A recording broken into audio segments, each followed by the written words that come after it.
હવે ગુરુ પહેરો છો તો તમને શરીર વધે છે, પણ તો ગુરુ પહેર્યા પછીના પણ અમુક નીતિ નિયમો છે. કયા નીતિ નિયમો?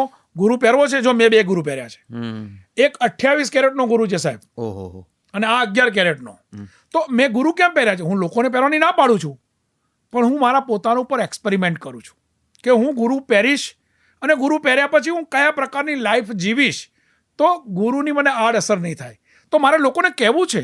લોકો મારી પાસે આવે છે અને પૂછે છે કે બાપુ ગુરુ મારે પહેરવો છે તો પહેરાય.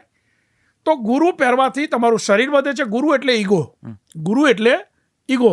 કોઈ ગુરુ તુલ્ય વ્યક્તિને 3 દિવસ આપના ઘેર બોલાવજો સાહેબ, 3 દિવસ ઘરે રાખજો. 3 દિવસ તમે ખૂબ સેવા કરી હશે, એમાં 1 જ કલાક જો તમારે બહાર જવાનું થયું તો ગુરુને નહીં ગમે. તો વાત એવી છે કે ગુરુ જ્યારે તમારી જોડે તમે ગુરુ પહેરો છો તો એની સાથે અમુક નીતિ નિયમો છે. તો કયો નિયમ છે? તો સૌથી પહેલી એ વસ્તુ યાદ રાખવાનું કે ગુરુ પહેરો છો તો તમારે ફ્રીજનું પાણી પીવાનું બંધ કરવું પડે.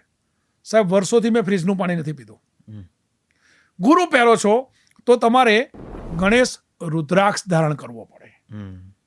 ગુરુ પહેરો છો તો તમે ગણેશ રુદ્રાક્ષ ધારણ કરો અને ઠંડુ પાણી પીવાનું બંધ કરો તો ગુરુની આડઅસર નહીં થાય. જય